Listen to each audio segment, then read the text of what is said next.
अस्सलामुअलैकुम, बिस्मिल्लाहिर्रहमानिर्रहीम। अस्सलामुअलैकुम। अबरार रशीद एक मरतबा फिर आपकी खिदमत में हाजिर है और आपसे दरख्वास्त है कि अगर अभी तक आपने इस चैनल को सब्सक्राइब नहीं किया तो इसे सब्सक्राइब कर लें। जो बेल आइकन है उसको ज़रूर प्रेस कीजिएगा।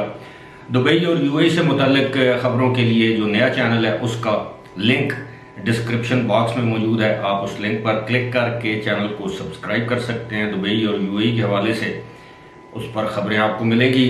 लेकिन इस वक्त मेरे पास दो तीन बड़ी इम्पोर्टेंट ख़बरें हैं।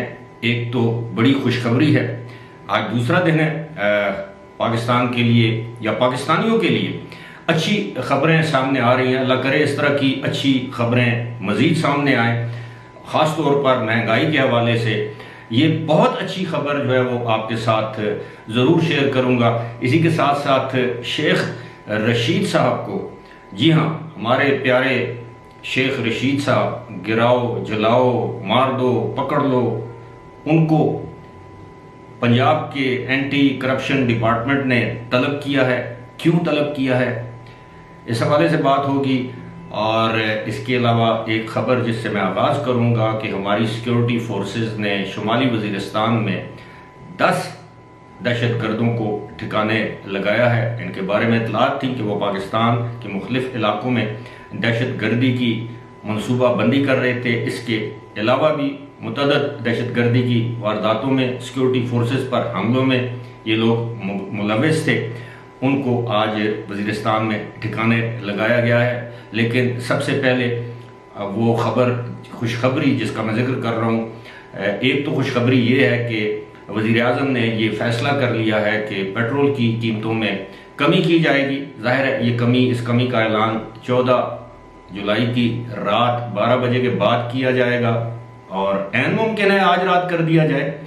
नेकी के काम में देर कैसी। लेकिन ये 8 से 10 रुपये फ़ी लीटर पेट्रोल में कमी के फ़ैसले की ख़बरें सामने आ रही हैं। अब पता नहीं वज़ीर आज़म कितनी कमी करते हैं। बहरहाल ये एक अच्छी खबर है, जितनी भी कमी हो उतना ही बेहतर है। लेकिन उससे अच्छी खबर यह है कि अब इंटरनेशनल एक ऑर्गेनाइजेशन है, बहुत ही क्रेडिबल, ब्लूमबर्ग एक इदारा है जो ज़्यादातर माली और मुआशी मामलात के हवालों से ख़बरें देता है और उसकी ख़बरें ऑथेंटिक होती हैं। उसने ये इंकशाफ किया है कि पाकिस्तान और IMF का स्टाफ लेवल का एग्रीमेंट हो चुका है। यानी पाकिस्तान और IMF का बाकायदा मुआहदा हो चुका है, उस पर दस्तखत हो चुके हैं।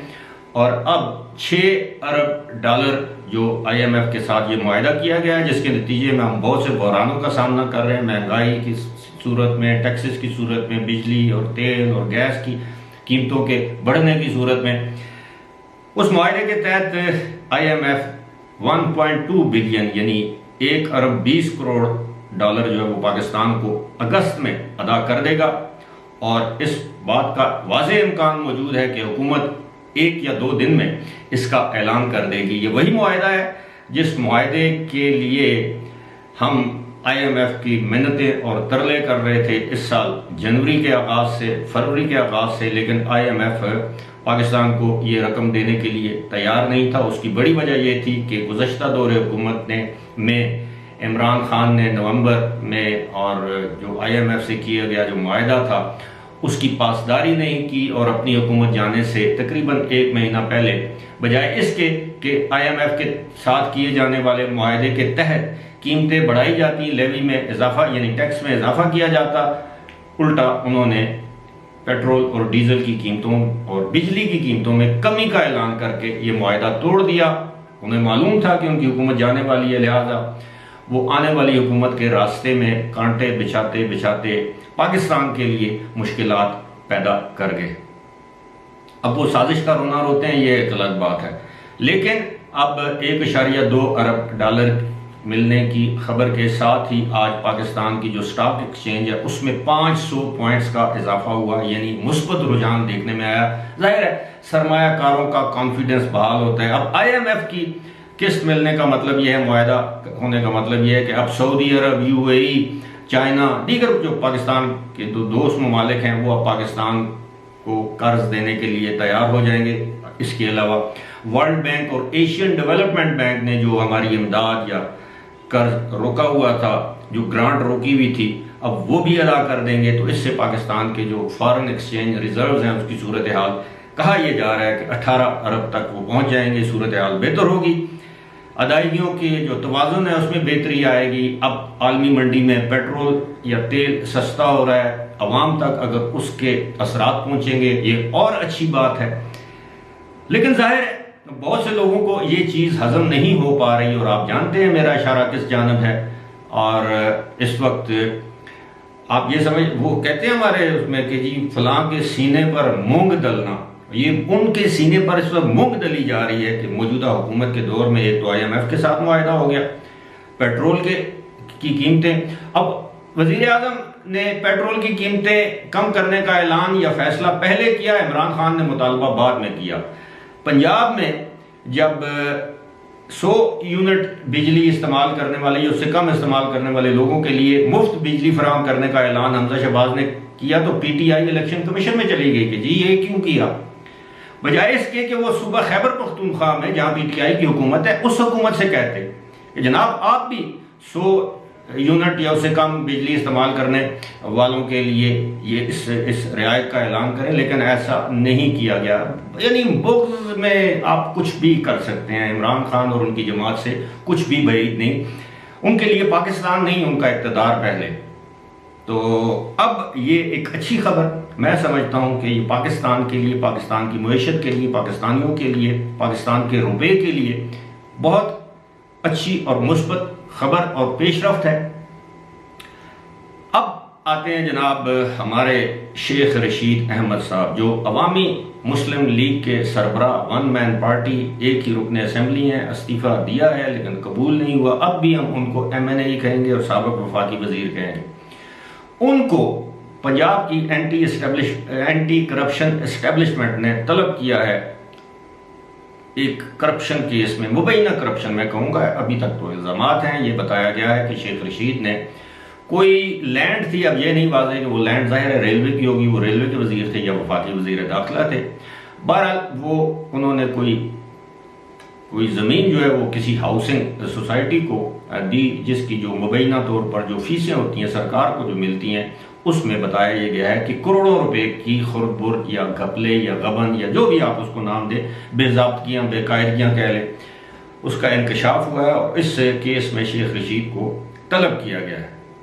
अब शेख रशीद को उस वक्त तलब किया गया है जबकि शेख रशीद इस वक्त लाहौर शहर में पाकिस्तान तहरीक इंसाफ के ज़िमनी के इंतखाबी कैंपेन चला रहे हैं। उन 4 हलकों में, जिन 4 हलकों में लाहौर के अंदर ज़िमनी इंतखाब होगा 17 जुलाई को, वैसे तो 20 हलके हैं पंजाब के मुख्तलिफ शहरों में, बाकी 20 जो 16 हलके हैं उनकी कमान, उनमें इंतखाबी मुहिम की कमान इमरान खान ने संभाली हुई है, लेकिन पंजाब में शेख रशीद सरगर्म अमल है।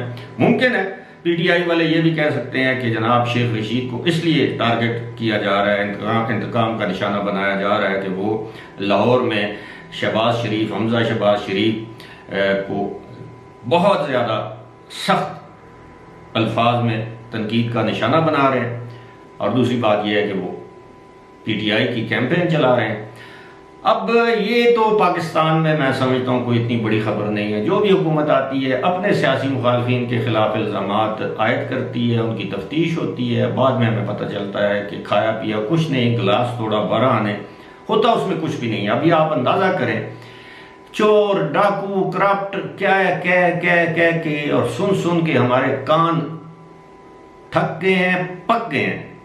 लेकिन आज दिन तक पाकिस्तान में किसी भी सियासतदान पर ना करप्शन साबित हुई, ना करप्शन के इल्ज़ाम में उसको सज़ा हुई।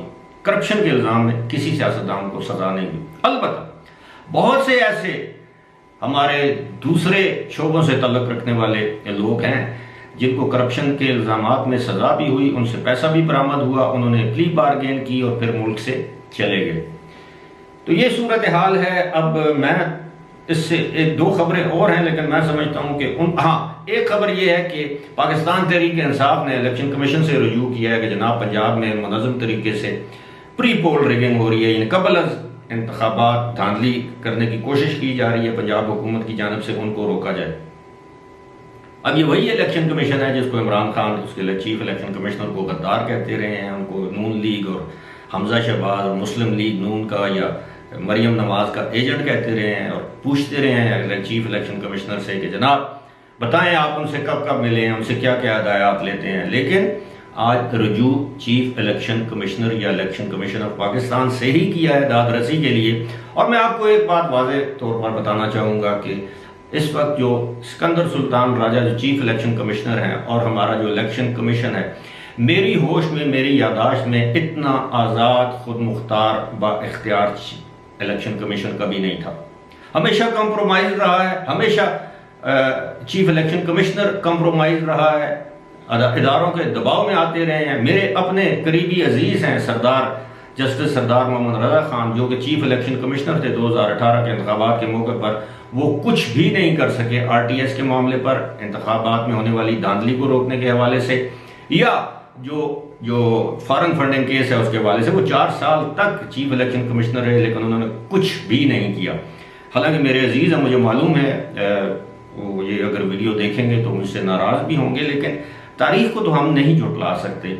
ऐसी तारीख से पाकिस्तान जो है वो पाकिस्तान की तारीख इस तरह के मामलात, इस तरह के वाक़यात, इस तरह की शख्सियात, इस तरह के इदारों से भरी पड़ी है जो कि वक्तन फ़वक्तन किसी न किसी मसलियत के तहत कंप्रोमाइज़ होते रहे हैं।